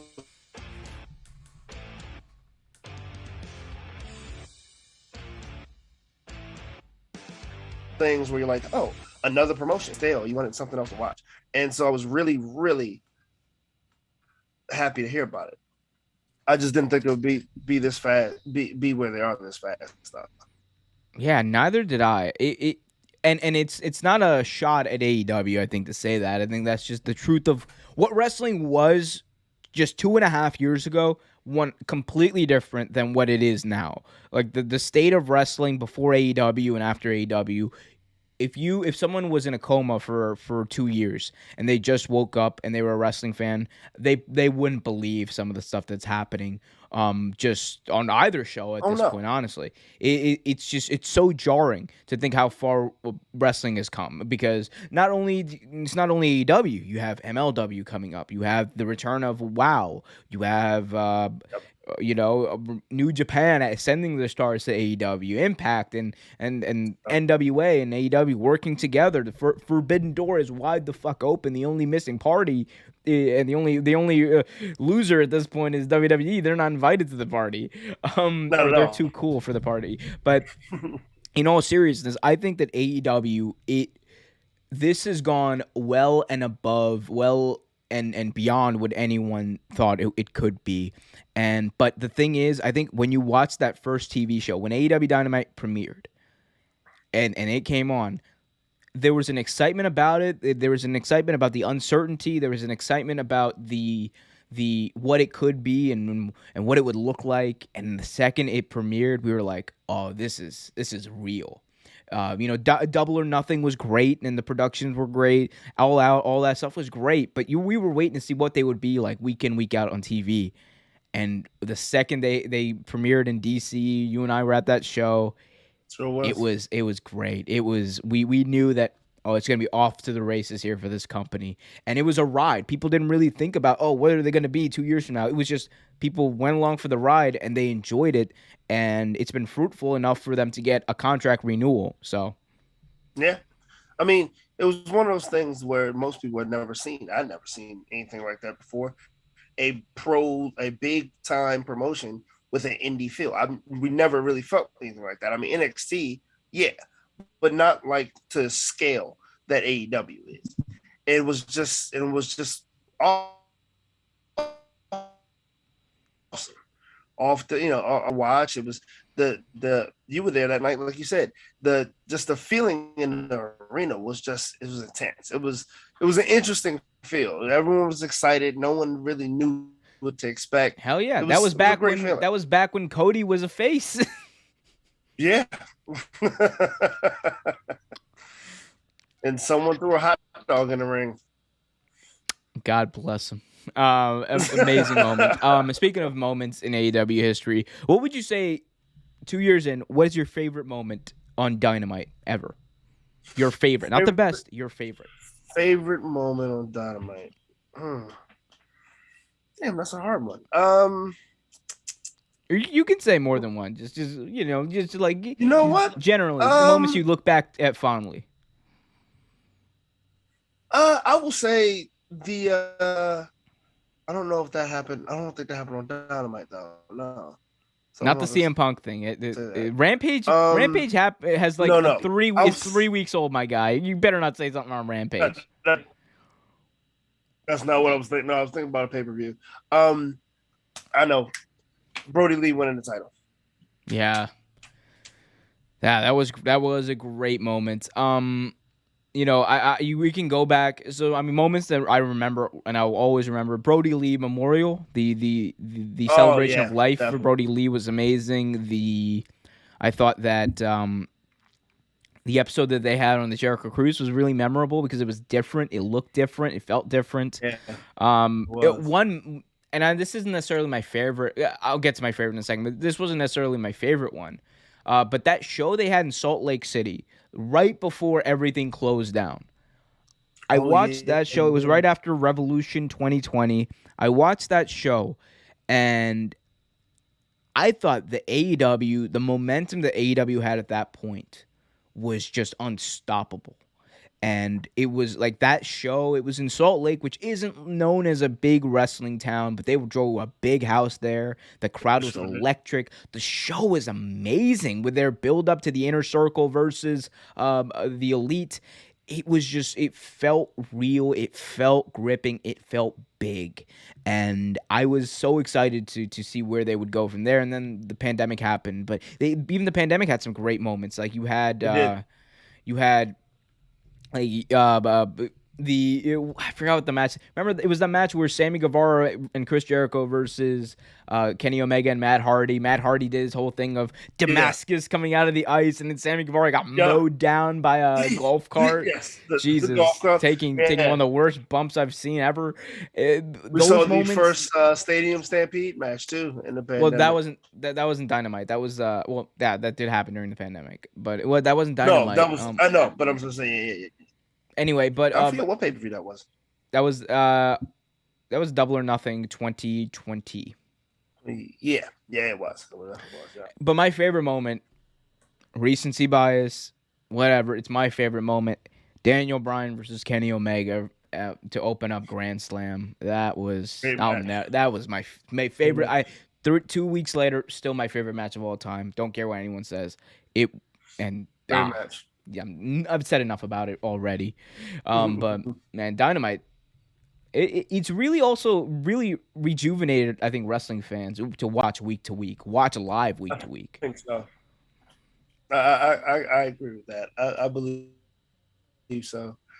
I believe wrestling fans have a lot to look forward to now. I mean, have a lot to watch as well, and are probably strained by all the wrestling they've been taking in the past couple weeks. But it's definitely a lot to watch. Wrestling is at a good place right now. God damn it, pal! What is wrestling? I'm a sports entertainer. I'll have you know, we're gonna have a bottle of Geritol on a pole. Jesus. I don't know, man. I'm gonna rip up the script and we're gonna have Geritol on a pole match. demonetized so quick. I'm not even gonna lie to you. I'm not gonna lie to you. I heard that on like a shoot interview once. I have no idea what it actually is. No, Geritol? Did I say something like bad? What No, is you that? didn't. Actually, I don't know how to explain it to you, but yeah, you didn't say anything bad. I'm looking it up right now. Geritol is a United States trademark name for various dietary supplements, past, Yeah. present. Geritol is brand name vitamin. Okay, so it's a vitamin. That's not too bad.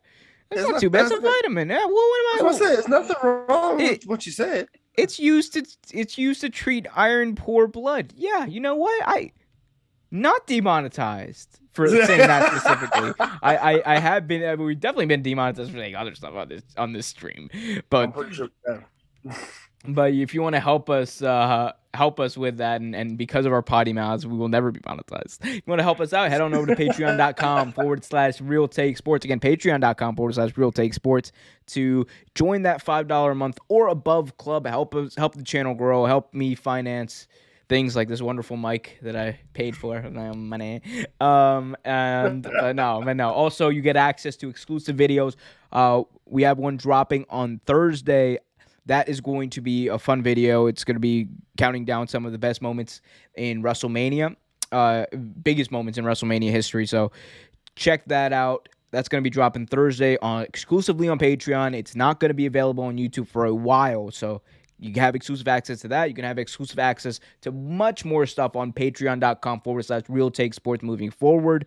It's not only going to be wrestling stuff, it's going to be sports related stuff as well for the other podcast that I do. So check that out. but also hit that like button and subscribe, guys. That's the best way for you to support. Hit that like button and subscribe.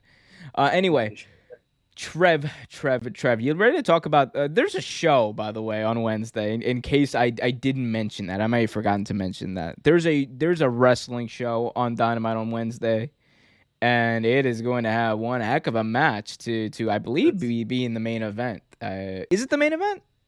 It should be. I'm not sure if it is though. It should be. I'm the main event, pal. Let's talk about it before I do another Vince impression. I've already promised no more Vince impressions. I've put the kibosh on that promise. That promise is bullshit. Don't take my word for anything. Anyway, let's talk about it.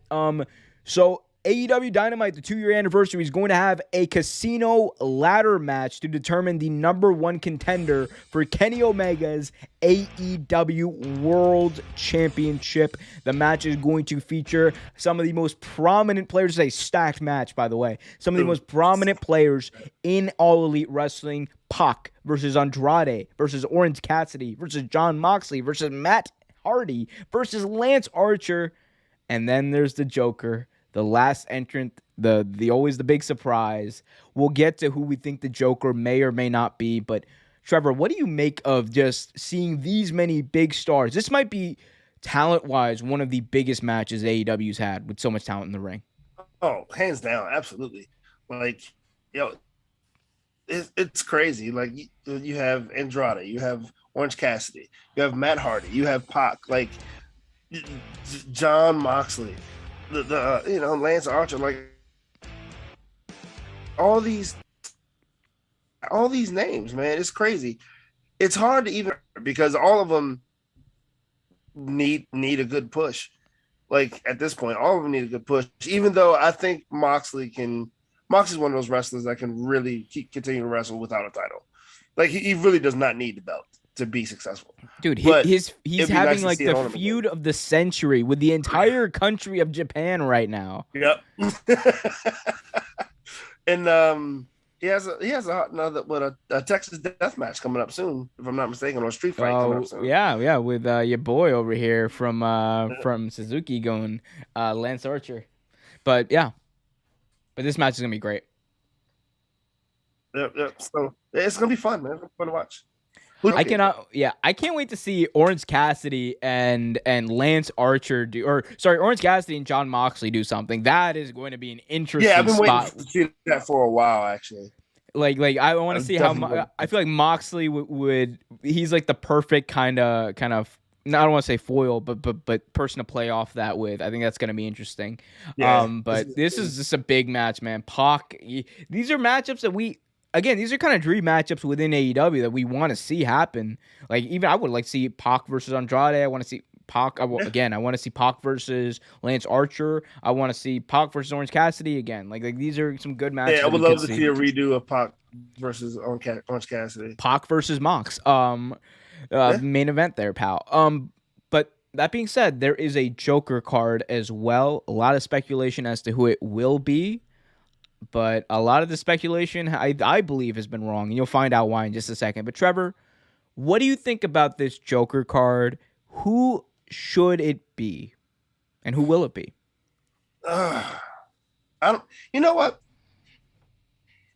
I don't know. Ooh, interesting. I have no idea. I think. Okay, so there's a lot of speculation, right? All right, Wyndham Rotunda will be showing up soon, and he's one that could be it. I don't think he is. Has been talking a lot of trash. I don't think it's him. Yeah, honestly, who I think it could be either be Lio Rush. Again, Lio Rush for a two-time Joker. Or it could be. I think we're starting to lose you a little bit, Trevor. Yeah, no, I'm not sure what's going on. Yeah, I'm not sure what's going on either. But well, here's what I'll say. I heard you mention Wyndham. I heard you mention Lio Rush. I think that those are interesting names. A lot of people say, "Oh, it might be Bray Wyatt, it might be Braun Strowman because he's been kind of linked to AEW." There's one obvious person here who it's going to be. It is 100% going to be the Hangman Adam Page. Yeah. This is the best way to have Adam Page back in the main event scene, back in the title picture, back in this role as Kenny Omega's foil, back in this place where Kenny Omega is the only thing standing in between him and his final goal, which is the world title. It is the culmination of literally 2 years of storytelling. And there's no better way. Hangman Adam Page, a Double or Nothing 2020 or 2019, AEW's first ever pay-per-view, comes out. First ever match in AEW history, wins it as the Joker in the Casino Battle Royale.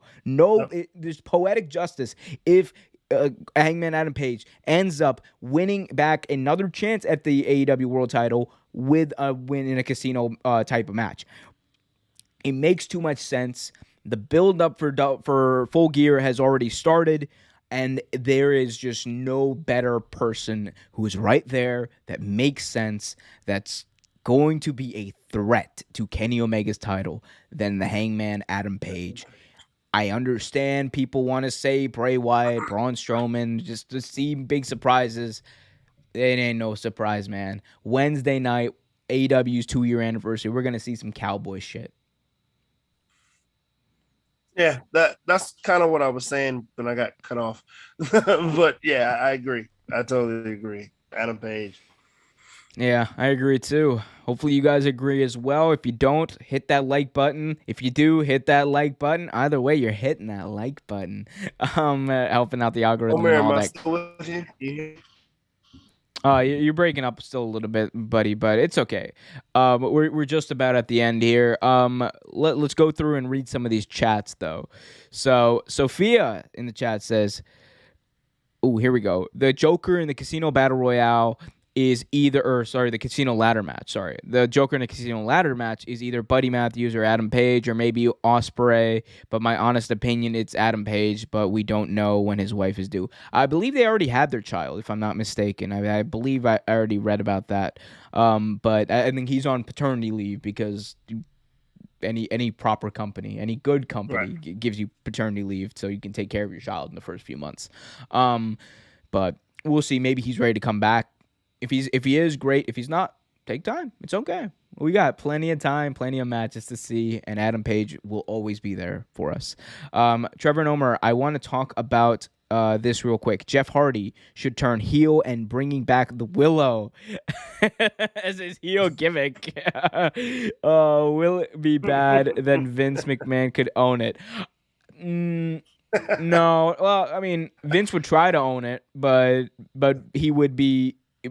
but Jeff Hardy's smart enough to sue him, and actually not even sue him, just argue it, and then just be like, just file the paperwork, and then Vince will give up. That's literally WWE's MO.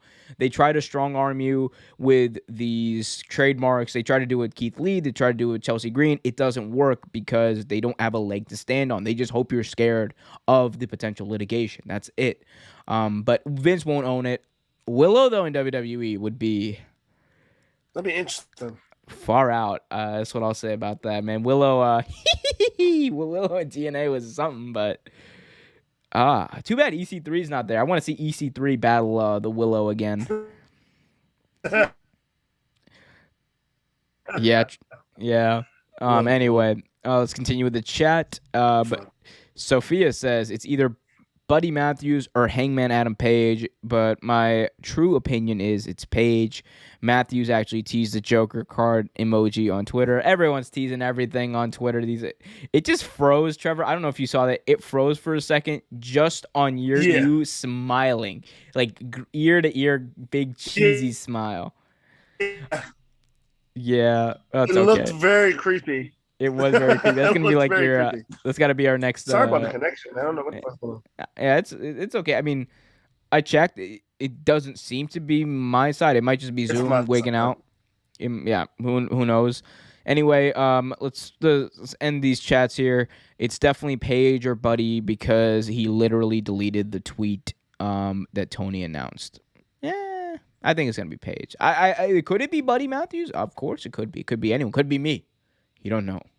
But That could be 99.99999999999% chance it is the Hangman Adam Page showing up to the 2-year anniversary of Dynamite to do some cowboy shit.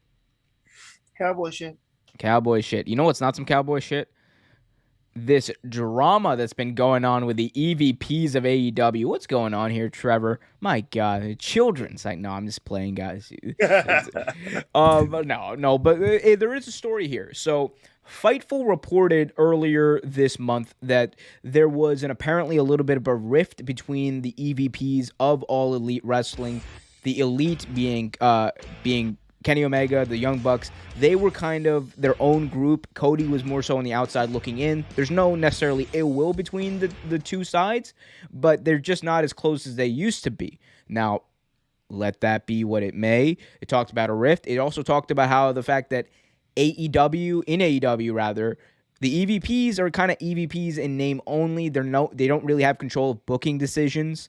And Dave Meltzer of the Wrestling Observer also added this tidbit when on his show on Wrestling Observer Radio. He said, quote, "It is a story from December 18th, 2019, from almost 2 years ago when Tony Khan took the book over. Tony Khan has always been the booker. He discussed stuff with all of the EVPs. They're all in discussions, but Tony makes the final call. They all have input when it comes to their own stuff as far as getting a final destination. If it's a Young Bucks or Kenny Omega angle, they have a lot of input in that angle. And as well in their interviews and things like that. Chris Jericho does, Jon Moxley does, I'm sure Bryan Danielson does, a lot of the top guys do. So kind of clarifying that this isn't a new thing. It's not that Tony Khan cut these guys out, recently because of something they did. It was more so it happened 2 years ago. Tony Khan kind of took the reins from the EVPs, and so that's where things are. But are you surprised by this, Trevor? And, what do you think about this? Not necessarily surprised. Again, like I said, I don't think it's necessarily ill will or rift. I think it's just, I don't know. I think it's better this way. You know what I mean? Just too many, because what's the old saying? Too many cooks spoil the pot. Yep. Too many cooks in the kitchen. I think it's, I think that's probably one of the issues. I mean, and everything seems to be running smoothly now. So, I mean, I don't think it's a big deal. Yeah, I think a lot of people want to make it a big deal. A lot of people want to, it's a drama. The EVPs all hate each other. I don't think they hate each other. They might not be best friends like they used to be. That's fine. People drift apart. It happens. People, I used to talk to people every day. All the people I used to talk to every day because I lived with them. They were my best friends. They still are my best friends, but we just don't talk all, and it happens. That's life, man. Part of being an adult. People forget that these people, they're not just wrestlers. They're also human beings. Like, human beings can have other interests outside of wrestling.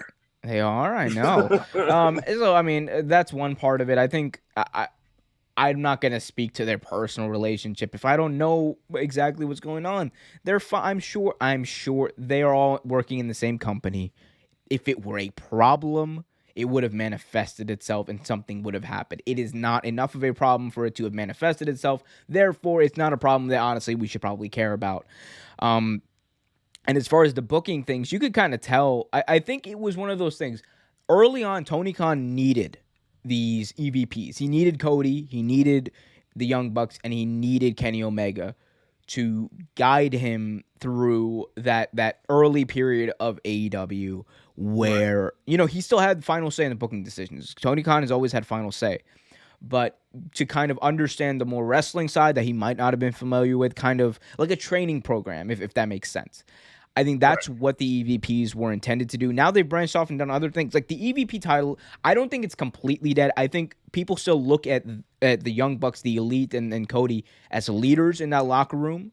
And look, Cody and the Young Bucks and Cody especially does a lot of press. a lot of press that is worthy of him being like, I think, an executive in the company. I think the Young Bucks obviously provide a lot of input on their matches in the tag team division and how that's structured. Kenny Omega does a lot of work with the women's division and putting together women's matches as well. So so they all have different roles, and I do think that their status with the company, as far as when it was founded, how it was founded, and their status as leaders in that locker room, I think it's still worthy. The EVP title, it's just a title. A title can mean anything. Like Vince McMahon, I don't even think Vince McMahon isn't like CEO of the company anymore. It doesn't matter. He's still chairman of the board. He's Vince. He's the guy. Like Tony Khan tomorrow could change his title from CEO to Chief Executive Chairman, CEC, whatever. Right. It wouldn't matter. So it's just a title. It's just a title. The bottom line is they are leaders. They still have creative input on their storylines, and a lot of times they're the biggest stars in the company. Their storylines are some of the main ones, so they got a lot of input in the company. It's fine. Yeah, it's not a big deal. Like you said, people want to make it a big deal because everyone wants to see some type of riff go between AEW and see some type of drama, but it's not that big a deal. God damn, that goddamn money mark, Tony Khan. Motherfucker. Jesus. These impressions today, my impressions. Put a wrestler in the chat and I'll do an impression of it. How about that as we come to a close here? If you guys have a wrestler you want me to do an impression of, I will do my gosh darndest of doing that in the chat. Gosh darndest. My gosh darndest. Well, goddamn. Dang nabbit. Yeah, dag nabbit. Who does that? Who does a dag nabbit? What cartoon does that? Oh, there was a lot of Looney Tunes cartoons that did. Oh, Yosemite Sam, man. Yosemite Sam. What in tarnation? Let's go through the chat before I elongate this any more than it should be. Sophia NYC says, it's his non-compete, being Bray Wyatt's, is up October 29th. Sophia also says it's definitely Paige or Buddy Murphy. Yep. Cece says the Joker is going to surprise everyone. Looks like Cece knows more about the inside game of wrestling than we do. She seems like she knows what's going on. Yeah, she knows the inside poop. I might need to replace her. Are you with her? I might need my own insider. Yeah, I mean, she's better. Seems like she knows. Well, that doesn't look. It's not hard to be. For being honest, not hard. Very true. Very true. Very true. Very true. Oh, no one. I think this is the ultimate sign that people are sick of my impressions. There's nobody putting any impressions or any wrestlers in the chat, which is probably for the best. Trevor, what are you looking forward to this week from wrestling? I'm actually looking forward to the ladder match. Also looking forward to see what transpires on just in the indie scenes and together, because ROH, like you said, is rebuilding and they're getting much better. I think that's about it. Much honestly. better, much more evil. And that's so nice. Oh yes. Yeah, I'm excited to see what ROH does, man. Especially the news of Kevin Owens' contract coming up. Sami Zayn's next year also coming up. Ole, baby. And they are RH originals, so I cannot wait to see the dream match of the century: Sami Zayn versus El Generico in a loser leaves town match. I think El Generico loses. I think he does. I'm sorry, man. I don't know, man. Don't. Dude, El Generico was, I used to do, when I used to do backyard wrestling. By the way, don't do backyard wrestling, kids. No. When I used to do backyard, and it was like on a trampoline. Mine was relatively safe. But I used to do a parody of him. I used to do a parody of, I love how I did a parody of El Generico. It was a parody of Lucha. But I did a parody of a parody. But I used to do a parody of him, and I called myself El Simplico. Oh God! And I was just like, I'd have like the three people who would come to watch our shows. I'll be doing this, and they'd be going, "Simply go, simply go." I used to have a move called the Simplico Cycle, where it was literally just like a twisting neck breaker, where I just like basically it's like a twist of fate where I land on top of them. It was weird, and then I go right into a pin. And then we had this this match. The dream match of El Simplico versus the character I was playing at the time, who was his name was his name was something. You don't remember what it was? I don't remember. It's wild that I remember El Simplico. I don't remember it was my name. It was anyway. It was something very like. It was something like very exotic. It was like weird. Actually, I think it was exotic was in it. I think it was like Akbar. I don't remember. But I had, so it was me basically. Imagine me versus El Simplico. And we had this dude come out. We had my friend come out who's like 6 feet tall at this time. We're in middle school and he's like 6 feet tall. Dude's like 6'5" now. But he was 6 feet tall in like 7th grade. He comes out in the mask. Doesn't fit him right? And it's my mask. It doesn't fit him right.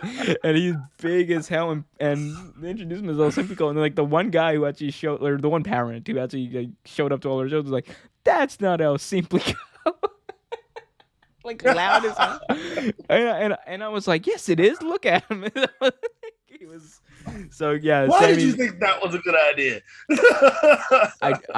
I drew $5 that day, sir. I'll have you know. I made money that day. Yeah, my take home was nothing, but the company OBW made money that day. My backyard wrestling career was similar. My character was Hollywood. He was based off of Rick Rude and Shawn Michaels. It's like on his way to the ring, Hollywood. He was just an arrogant prick that told everyone to go. It's not a character. It's a work. It's not a work. It's a shoot. Told everyone to go fuck themselves. Oh man, it was when my hair was longer too. It was kind of funny. Oh my god, I want to see we gotta bring that back. The reunion. We gotta have El Simplico versus Hollywood versus Onita in a flaming barbed wire inferno match. El Simplico's mask burns off. Hollywood doesn't have any hair anymore at the time. Oh well, that can be your excuse for that. It'd be like a even sadder version of the ending from the Wrestle. I don't even think you get sadder than the Wrestler. Oh, it can, man. It can. Have you? That movie was good. Yeah. Sad. It showed that was the dark side of the ring right there. That movie, man. Very much. Although I will say best wrestling movie ever? Question mark. That might be because it's only a few, isn't it? There's not too many wrestling movies out. There's a good amount of wrestling. None of them are good. Do WWE Studios movies? Does the Undertaker? What's that movie that just came out on Netflix? It's like the New Day being chased around by Chase the Undertaker. Whatever this Netflix movie is coming out. I'm excited to see that. I want to see it. I think it's gonna be hilarious. That is going to be, and it's like interactive too. You know that? Yeah. It's like you get to choose what happens. I'm just like, dude, what? This is what Nick Khan meant by we make movies. We are literally, which I'm not opposed to the idea of wrestling being in movies. You know, non-canon movies. I think it's cool. Just do it right. I mean, when I think of wrestling movies, I think of Ready to Rumble. And unfortunately, what was that? No Holds Barred with Zeus, Tiny Lester, and Hulk Hogan. Don't remind me of don't No Holds Barred. It's like, what's that smell? Dookie. Like, no. Dookie. Like, it was amazing. But oh my god, that was terrible. I'll be here all week, literally. Mr. Nanny, though, for the win. Best wrestling movie ever. Doesn't get any better than Mr. Nanny. Suburban Command. Suburban mind your Commando. business. Ooh, bro. I'll have you know, the Marine 4, starring The Miz, Becky Lynch, and Shawn Michaels. Oh yes, I forgot Shawn Michaels in that. Yeah, bro. Yes. Four movies in, they finally killed off the Miz's character. Thank God. Or 12 rounds. 12 rounds 2 Reloaded. Oh, bro, those WWE Studios movies are amazing. Like, I will say this. The John Moxley wasn't bad. Yeah. Oh, there was one mean. that was really bad. The one with Dolph Ziggler. I forgot which one it was. It was really bad. It was. Oh my God. Like we could have shot that movie. Like, I got a better camera than that, right? It's hilarious. I got a better camera than they do. I got 4K on this baby. Like, it's terrible. Well, you know it's not terrible. Getting to spend every Tuesday here with you and the wonderful fans. My wonderful my fans. Gonna tune in no matter what I do. I'm gonna start feeding them crap every week, and they're gonna keep coming back for crap and spending more money. But that's why we love you. Pretty much all feeding them crap. But it's fun crap. Anyway, guys, if you love our crap, please hit that like button, subscribe, and hit that notification bell so you get notified whenever a new video is released. So we'll see what happens in this wonderful, crazy, wacky world of wrestling. Trevor, say bye to the people. Bye, people. As always, you can follow Trevor at Trevortainment, TrevorTainment on Twitter. You can follow me on Twitter as well at Omerq Show, OMERQ Show. You can also keep the conversation going by following us on Facebook, Twitter, and Instagram at Real Take Sports. Heading on over to patreon.com/Real Take Sports to get access to exclusive content, also helping us grow as well. Until then, keep it real, everyone. We'll see you next week.